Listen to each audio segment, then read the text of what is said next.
Welcome everyone to the Rotary Club of Jacksonville Zoom at noon meeting. I will now call the meeting to order by ringing of the Rotary bell. A few housekeeping announcements. We have a packed program today and plan to go until 12:45.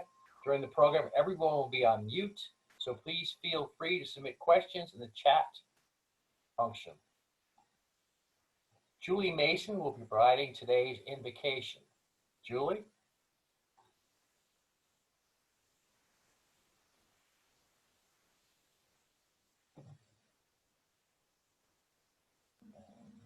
Sir, I'm not seeing that Julie is on the call. Would you proceed to the agenda and we can come back?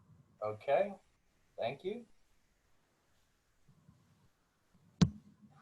I want to thank everyone who has proposed and sponsored a member to join our club. As most of you are aware, we have on an onboard process when a new member joins. Our membership team, led by President-elect designee Jim Agee, has done a wonderful job communicating with members, keeping our members engaged during the recent closure of face-to-face meetings.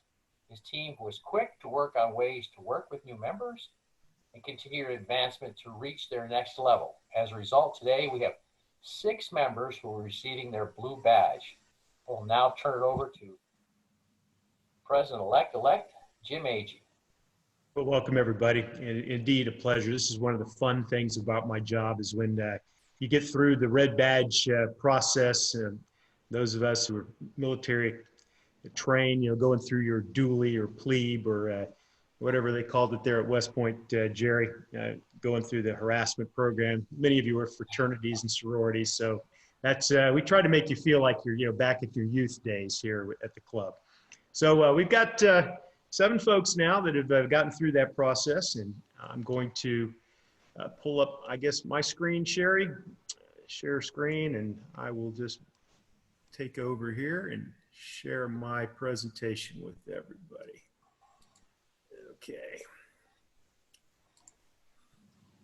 Okay, blue badge presentation today. Our first up is John Avendano, and I guess I want to get rid of that because you guys don't want to see that on the side. Okay,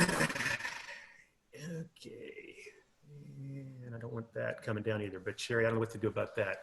Okay, John Avendano, classification, education, Florida State Community College, Jacksonville, and John is the president, Florida State College, Jacksonville. His sponsor is Marie Nagy. When I went to see John, I got the impression like I was going to visit the Godfather. I went up to his office, and being an airline pilot, it was worse than getting through the airport. I had to pass through security for weapons, and I had safety for temperature and mask checks, and then I had to get past his gatekeeper and with credentials and intentions. A very similar process. And so once I got in there, we had fun. It was great visiting with him. We both have a passion for fitness and competition. His focus, of course, is golf, and mine is cycling. But turns out John's a great guy. And I was hit with the realization that if it were not for Rotary, I probably would have never met John, let alone get to know him. And I was reminded that in these extraordinary times, we must not lose in sight of the importance of friendships. Of all the things that are useful to a man, nothing is more important than friendships. And I hope each of you are reaching out to one another for opportunities to socialize. And please don't forget about our new members. Invite them to participate. John's good at this. He made it crystal clear to me in our visit. He's got an open door, and he wants the community to be comfortable asking him and Florida State College of Jacksonville for anything that will help the community and our businesses of Jacksonville to prosper.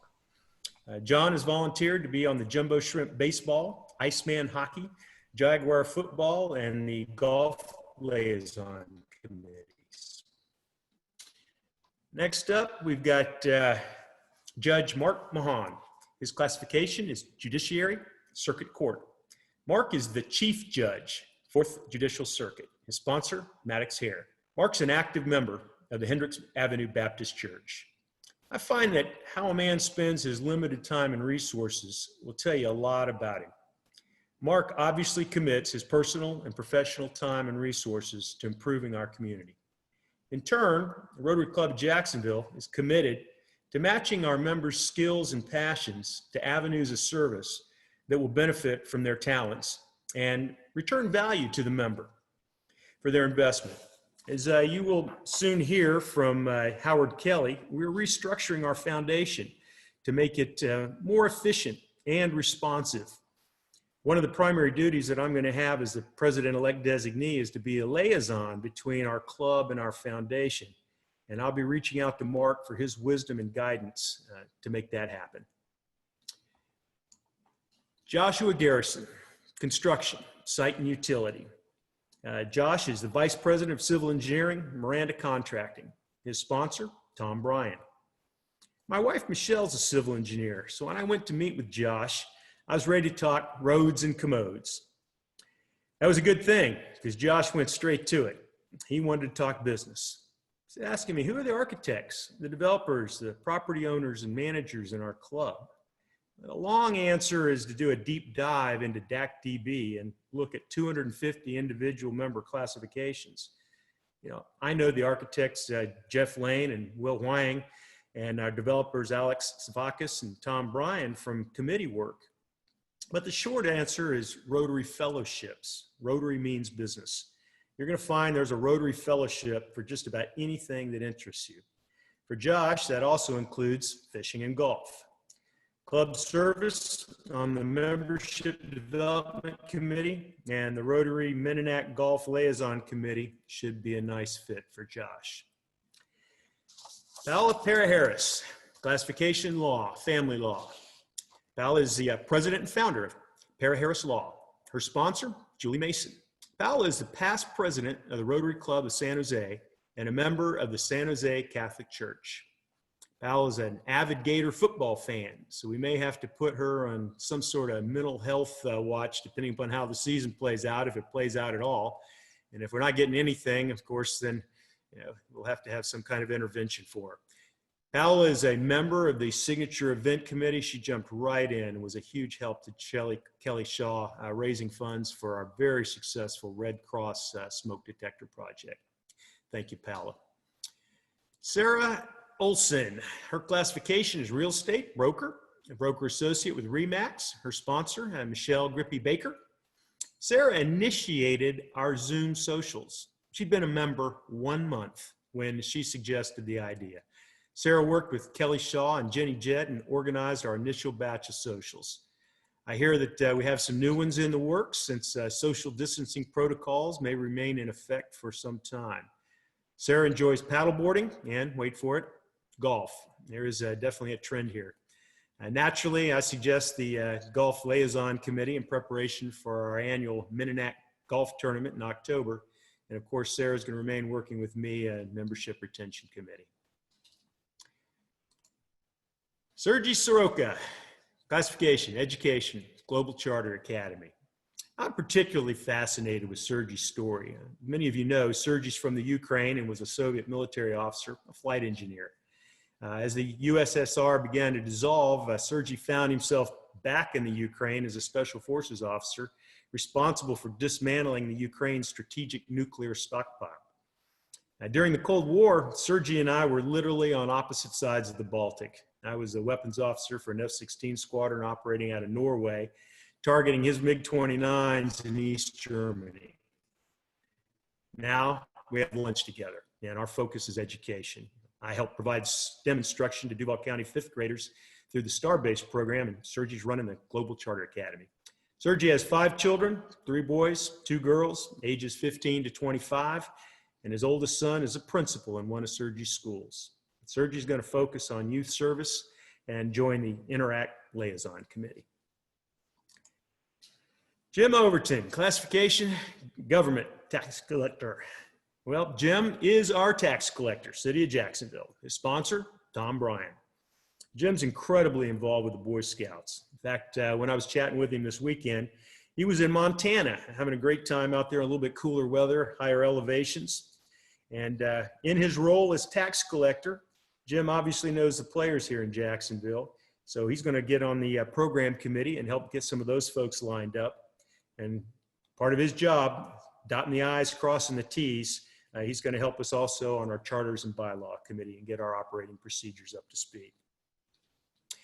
Finally, I'd like to thank our sponsors. I mean, by name, you've heard me introduce them with each of their people they're mentoring, but Marie Nagy, Maddox Hare, Tom Bryan, Jerry Kelly, Julie Mason, Michelle Grippy Baker. Thank all of you for bringing us such a talented and amazing group into our club. Though the development is important, more important is the retention, and that means mentoring and making our new members feel welcome and getting them attached where they best fit in our club. So again, thank you very much. A big round of applause. I know it's all virtual there. I think you can find a stop function there. And thank you very much. Back over to you, President Gerry. Thank you, Jim. Now we're going to go back and get Julie Mason, who's with us for the invocation. Julie? Yes, can you hear me this time? Yes, we can. Okay, great. Today, the invocation is from the 14th Dalai Lama, that wonderful man whom we all see on TV a lot.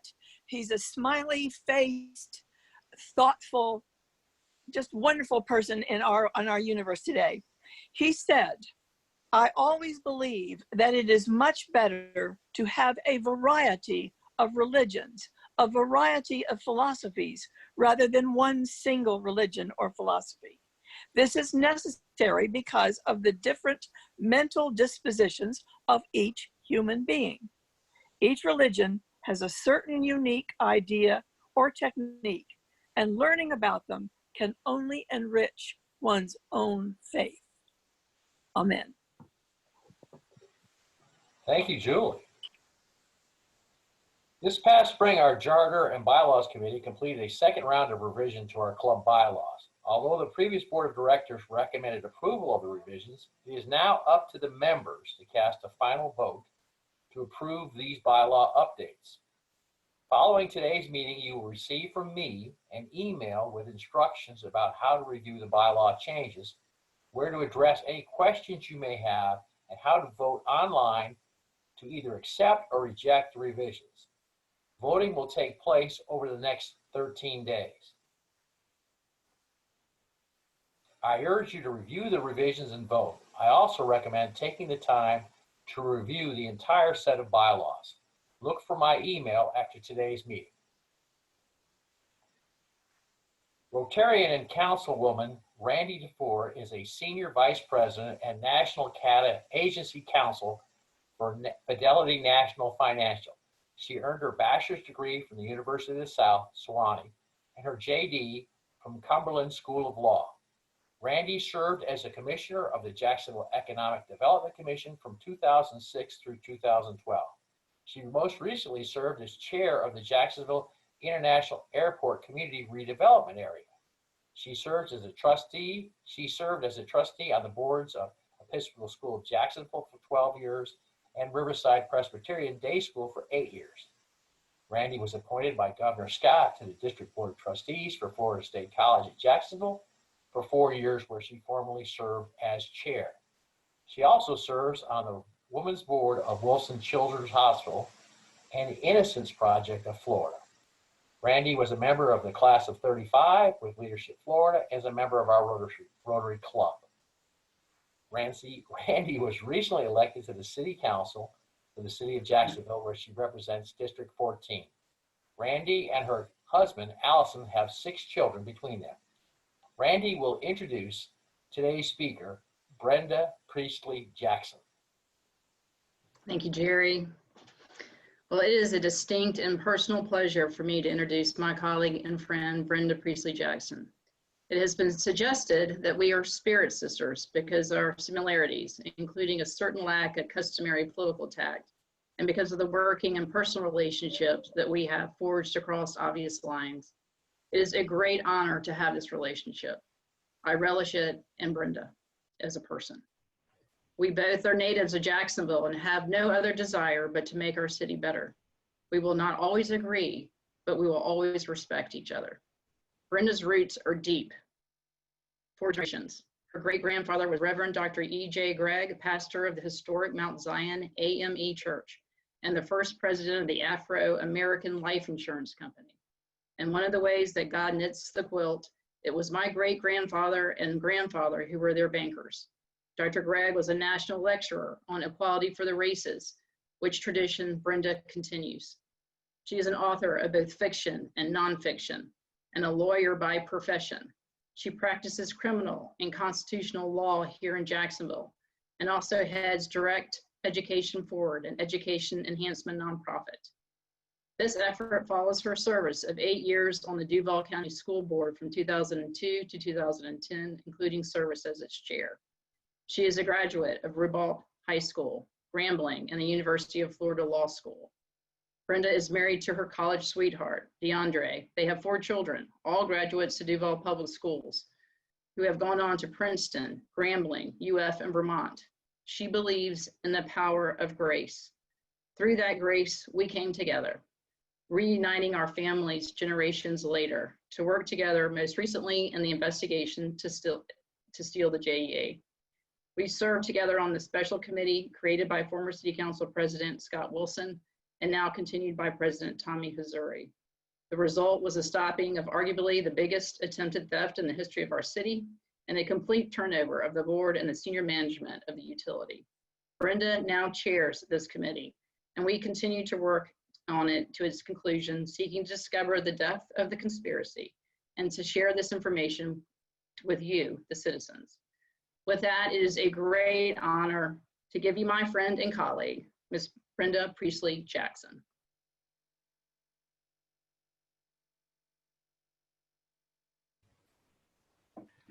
Thank you for that very kind and generous introduction, Randy. I want to share my sincere gratitude for this opportunity to share with the members of the Jacksonville Rotary Club today on the topic of social justice. And so before I give additional gratitude or share additional gratitude with others, I want to just make certain that we have first in our mind the definition of social justice. Social justice is the equitable distribution of wealth, opportunities, and privileges in a society. In particular, I want to share appreciation for my spirit sister on the City Council, Randy DeFore, who I have found community of purpose with as a member of the City Council. That is not an easy task when there are only 5 females on the City Council and we have 19 strong personalities on the City Council. Additionally, I want to thank one of my mentors, John Fryer, and former superintendent of Duval County Public Schools, who I had the fortuitous opportunity to serve with as a member of the school board. John remains my mentor, sounding board, and guide as I wrestle with the complexities of serving our neighbors and our city. He never thinks it's robbery to give me his time, his resources, and/or his recommendations. I want to thank my friend, colleague, and our current council president, Tommy Hazouri, who I served with on the Duval County School Board and currently serve with now on the Jacksonville City Council. He has entrusted me with leadership positions on the City Council, and I'm both humbled and honored to work with someone like Tommy, who has committed their life to our neighbors in Jacksonville. And lastly, I want to thank my husband, our 4 Jackson Heartbeats, as I call them, my beautiful neighbors and extended family, who are supportive beyond measure and love me through and to all of my service, ideas, and frustrations. My father, the late Frank B. Priestley, would often say, "It is what it is," in response to a situation that was readily apparent, but often denied because we didn't want to accept it or wished it weren't so. In Jacksonville, we are at our "it is what it is" moment. The moment that we must reconcile the inequities and lack of meaningful opportunities that challenge many of our neighbors, especially those of us who are the darkest sisters and brothers, members of the African American community. We are not only a city separated by 7 bridges, but also separated by broken roads to high quality education, economic opportunities, jobs, healthcare, and policing. These, unfortunately, are facts. As the city with the largest percentage of African Americans in the state of Florida, Jacksonville's African American residents make up greater than 30% of our city's population, or about 340,000 of our neighbors. Jacksonville's white neighbors are approximately 60% of our population, or 564,000 of our Jacksonville neighbors. And Jacksonville's Latino or Hispanic neighbors are approximately 94,000, of our city's population, or 10%. Asian neighbors and mixed race neighbors are about 5% each. And so because of this, Jacksonville has such a rich tapestry of all of the diverse ethno-racial groups in our country and our state. Because of this rich diversity, it's incumbent that opportunity extend to all parts of our city and each neighborhood the same, and social justice demands it. How does equality look in Jacksonville for many of our neighbors? How does inequality look? Although graduation rates are improving with 84.5% of African American students earning a high school diploma, 87.5% of Latino or Hispanic students earning a high school diploma, and 81.7% of those socioeconomically challenged, we need to ensure that our numbers of African American students and others that are graduating are beyond that. We have approximately 29% of us in Jacksonville who have BA degrees or higher, with that percentage being about 21% of our African American neighbors. One of the most daunting and challenging statistics for our city that indicates social injustice are the percentages of young people living in poverty in Jacksonville. We have 23.4% of our young people living in poverty in Jacksonville. And of those, 58.7% are Black, 32.1% white, and 24% of the students in our state are living in poverty as well. Many statistics indicate that where you start off in life is often where you end up. And what do I mean by that? So I asked the members of the Rotary Club to contemplate 4 questions as I continue to talk. What does opportunity look like? Did you have a great-grandparent, grandparent, or parent who participated in the benefits of the Social Security Act between 1935 and 1954? Did you have a great-grandfather, grandfather, or father to benefit from the GI Bill in 1944, 1954, 1964, or after the Fair Housing Act was passed in 1968?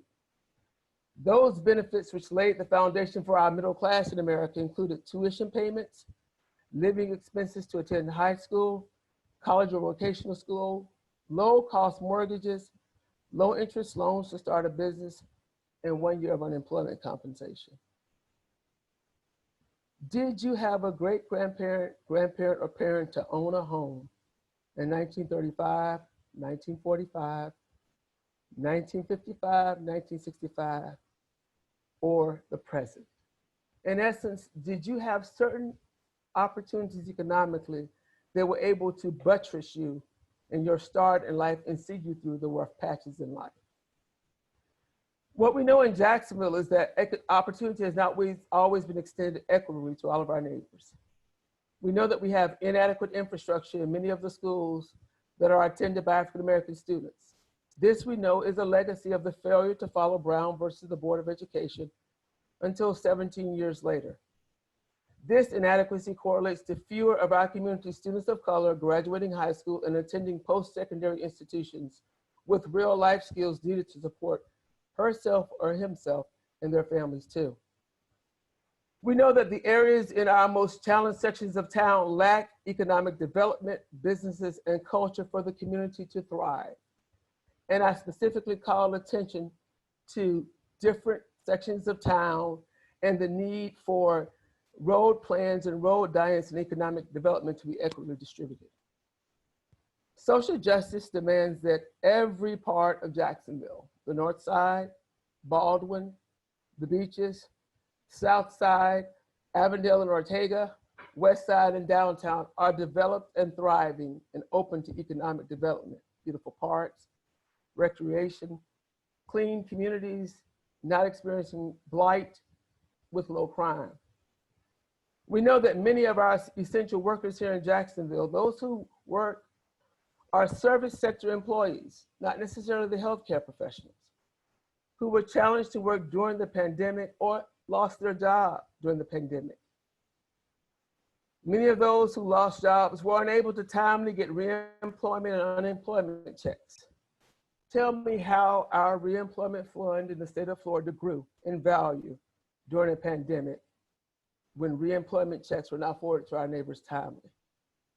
And we are a city that has evidence of hyper-policing of African-American communities, but inadequate responses to civilian inquiries regarding body cameras, use of force, and other issues that must be answered to foster trust between JSO and our Jacksonville neighbors.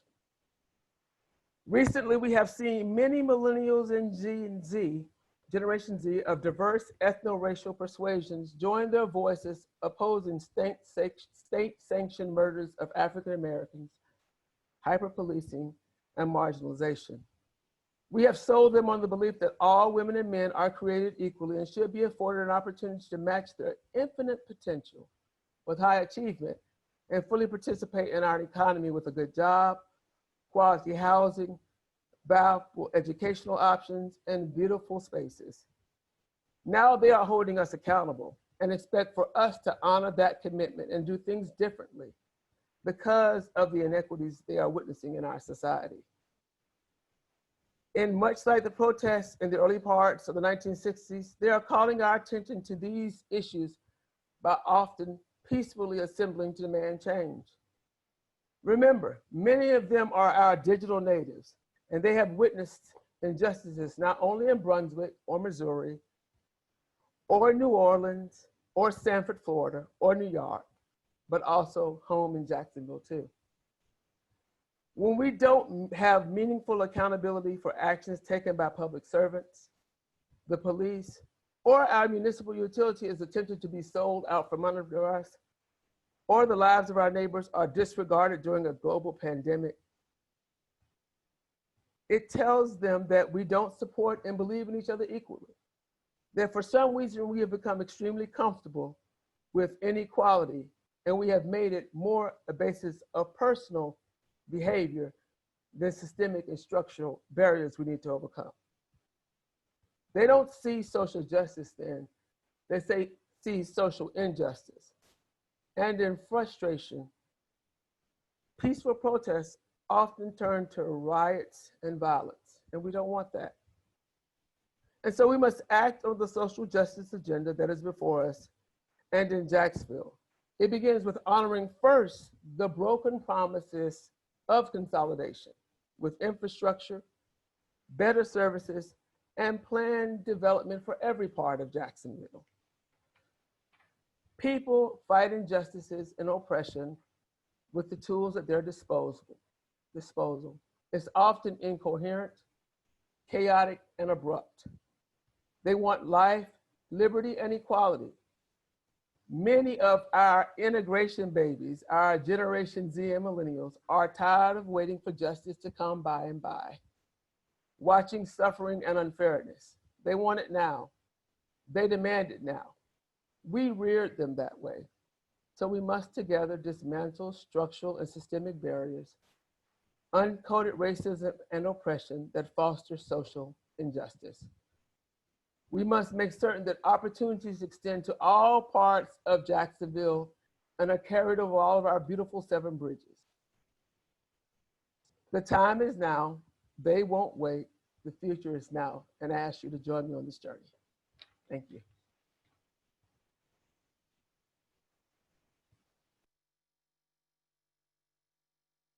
Jackson, we have a chat feature where people can ask questions. I don't see any questions. If you have a question for Ms. Jackson, Priestley Jackson, if you would submit it through the chat function, we do have some time. And the first question, well, I see the first question I can see, actually there are a number of questions. From Tracy Jenks asked, how can Rotary help with social injustice? So you're muted, so you have to unmute.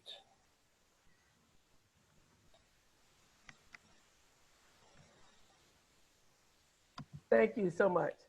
And I appreciate that question. And I think it's so consistent with the overarching mission of the Rotary Club. And so what I would contend is one of the best things that you can do to create opportunities in Jacksonville for young people in social justice is by becoming a mentor or someone to work with young people who are not a part of your faith group, don't live in your community, and are a part of a different section of town.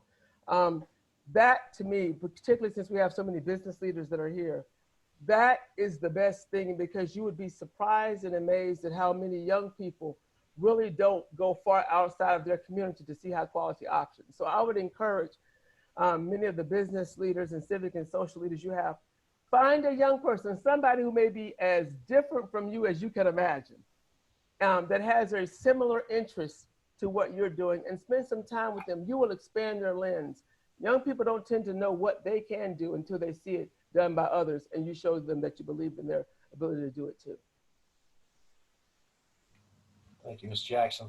There's another question along the same line, and it says, what can we do to impact social justice today? What books or places to study can we look to see so we can learn more? And this might be a genie, he recently read a book called Be the Bridge and would recommend it. Do you have an opinion on this book?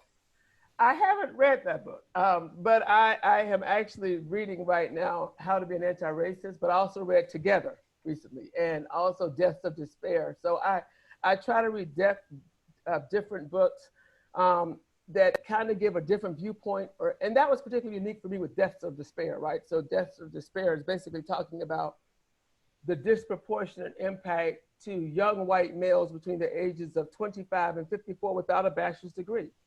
And they are committing higher incidents of suicide, deaths related to alcoholism, and overdoses. And so it made this whole nexus of education and opportunity and how it looks different from them than other generations. And so I would encourage reading books that kind of shed some insight on communities you may not be as familiar with, to do that. And I would also think talking with someone, right? And spending meaningful time. I am extremely close to Nancy Bronner.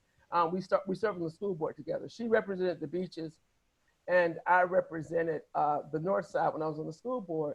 But we committed to spend real time with each other when we got on the board to understand what each board member wanted to do.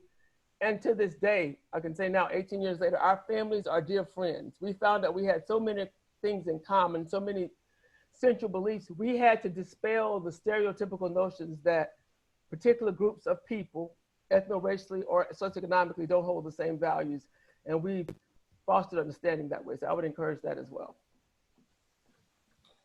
Ms. Jackson, we have a difficult question. I'm going to ask it anyway. It's from Bill Learn, and it says, will the city hold any commemoration on the 60th anniversary of Axe Handle Saturday? You don't have to answer that question. But. Okay, I will answer it, and I'll tell you why. So my uncle is Rodney Hurst. Okay, so he was married to my mother's baby sister for 50 years. They actually got married 2 weeks after I was born. And so I joke with folks and say, the book that Uncle Rodney wrote, It Was Never About a Hot Dog and a Coat, we listened to it all of our lives. So we're so glad that he got to share it in book form with others. And so it was a story that we knew. Consistent with that, I had actually already reserved Hemming Park for Uncle Rodney, because I knew well before I came on the city council that he wanted to do some type of commemorative event. And it has been reserved for that Thursday. They are now moving to more of a social distancing, virtual component to it. And so the park has been reserved. We will have probably more teleconferencing and all of that. And so my District 10 office is supporting his efforts to commemorate that day and call remembrance. And the mayor has been supportive. So I just want to be really clear. He knew that I reserved the park. He shared his support for the reservation of the park. We're going to keep moving forward with that.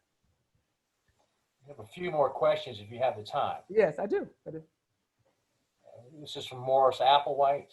This was a very important message, and thank you for delivering it. White Fragility may be a book to consider to learn more about structural systemic racism and how to tear it down. Do you have an opinion on that book, White Fragility? I think it's an excellent book. I think it's an excellent source. I do, and one of the interesting things about it, when you talk about white fragility, in the sense of having a lexicon and a language that's accessible, but that does not turn individuals off, right? So a part of the white fragility ties into what is also called white privilege by some, which means if you have never had structural or systemic or policy making barriers to full access, like people of color have had, African Americans or women. You may grow up with this presumption that you are entitled to certain things, right? That you have a right to it, and that any other group that gets it is non-deserving. And so I think that we have to kind of have a conversation relative to that. What does privilege look like? You know, if I maintain, we all know we have a socially just Jacksonville, when opportunity extends throughout our city equal to the populations of us in this society, right? Not disproportionately more negative options, more or viable options. I think that in what happens when you talk about sometimes white fragility or white privilege, individuals look at it on a very personal basis. I have not done anything, I didn't do anything. And so they become very defensive. And it's really not the affirmative acts of those of us today as much as it is the system we were born into. So I'm the product of middle-class Black professional parents, right? So my father had an advanced degree. He was a longtime teacher. His father was a medical doctor. My husband and I are met in college. Our kids go into college. There are certain benefits that our kids get to assume just being born as our children. That's kind of the analogy that some would say that white fragility or white privilege brings to mind. And what that means is you don't know that differences exist because you don't have to experience those differences. And are those differences based on your family type or your race? And if they are unearned benefit for any group, we have to make certain that we have access to all benefits for every group. Thank you. There's another question. Again, I appreciate your time in answering this. How does the welfare, this is from Jenny Jett, how does the welfare system impact the disparities in infrastructure, education, etc.? And could the welfare system be adjusted to incorporate incentives? And she asked, as an example, educational funding. Right. So I think that we can definitely make certain that we offer more incentives to support individuals to be fully engaged in economically independent society, but we don't really have welfare benefits, if we think about temporary assistance to needy families or food stamps, that are really that significant anymore. Our welfare state or benefits in the state of Florida are very low. They're some of the lowest in the country. What I do think we have to be mindful of, and I actually saw this firsthand with someone that worked with me for some years, if you make it a disincentive for individuals to show initiative, i.e., if you cap my income at X, say you tell me to only make $18,000 a year, and what flows from that is a Section 8 voucher, or I get, subsidized insurance, or I get some other food stamps, you have created an artificial incentive for me to never want to do more than that. And so there has to be a way that as we give benefits and support services, those who are needed, who are working, who are trying to improve, that we also expand those benefits as they aspire for more. I think that, if I remember talking to somebody saying before the housing bubble, of course, there was incentives to buy a home and they could save through all these programs. Well, they were getting a Section 8 voucher that only required them to pay $200 a month. And the other $800 for their rent was subsidized. So they didn't want to save to buy a home that was an asset to pass on for $400 a month because they didn't want to make more money. Does that make sense? Because they would lose everything else. Yes. So I think we have to have a structured system, probably a more laddered approach to expanding benefits as we encourage individuals to show more individual initiative. Okay. That's very thoughtful. So this question is from Bob Arablo. Did the mayor's infrastructure budget include investments that can help in areas that need it? Well, I hope to find out. I think Councilman Member DeFore will say, we don't really know yet. We'll have budget workshops coming forward. I hope so, I believe so. I think that we're both on the finance committee, so we're gonna make certain that it does. He indicated a $100 million for infrastructure needs, in particular for those unfulfilled promises of consolidation. My hope is that we'll not only be able to do that for District 7, 8, 9, and 10, but the other 10 council districts as well that have infrastructure needs, that we'll be able to focus on them throughout Jacksonville with that. So I'm encouraged, I hope so, but ask us in a month, I think, a month and a half, Randy, we'll know better then, right? And one final question, and thank you so much for taking the time to answer these. This is from Bill Sorensen.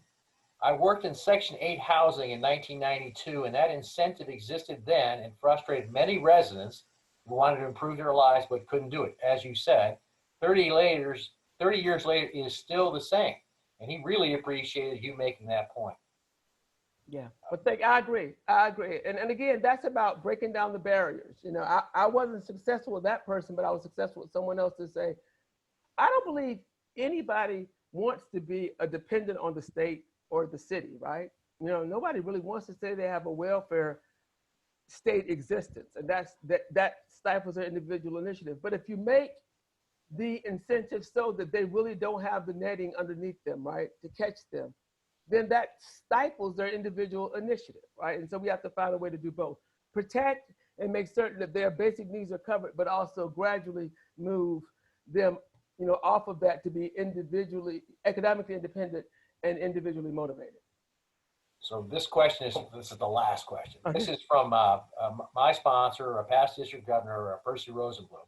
And he asks, what changes need to occur in the African American community to bring us closer together and achieve a peaceful, respectful community?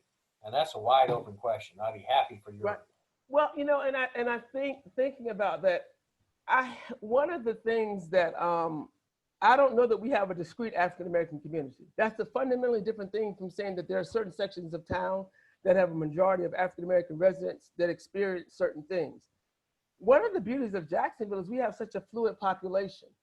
And so if we have a city with 30% African American residents or neighbors, and we have a city with 60% white neighbors and 10% Latino or Hispanic, we have an inherent obligation to mix that up as much as we can to share best practices wherever they are in the city, right?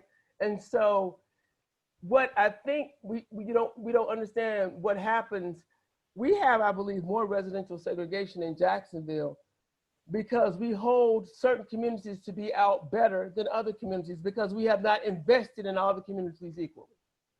Once we make the investments, then I think folks will understand the values and some of the practices and behaviors that they are not receptive to, or some of the negative things in the community, whether it's crime, they will call them out. But a big part of the crime that's in certain parts of our community are because of inadequate education and a lack of jobs. Lack of jobs. And so, you know, I want folks to be involved and engaged in our economy in Jacksonville, the legitimate one. But folks are going to get engaged in the illegitimate, i.e. illegal ones, if we don't create a means and a mechanism for them to take care of themselves and everybody else. And last thing I would add is I have yet to run into a community, particularly I represented 2 minority access districts on the school board, which was then 7 and 8, and I now represent 10 on city council. I have yet to run into a community, an African American community, where they have not been as concerned with crime, those engaged in crime or anything else, that they want gone, not tolerant. But at the same time, they want the young folk, particularly young men, to make certain they have the education and jobs to be able to take care of themselves so they don't choose a life of crime. Thank you so much for taking the time to speak to us today. I mean, that was very, very well done. I mean, I really appreciate you taking the time and being so thoughtful and difficult subject. Thank you for having me. Peace to everybody.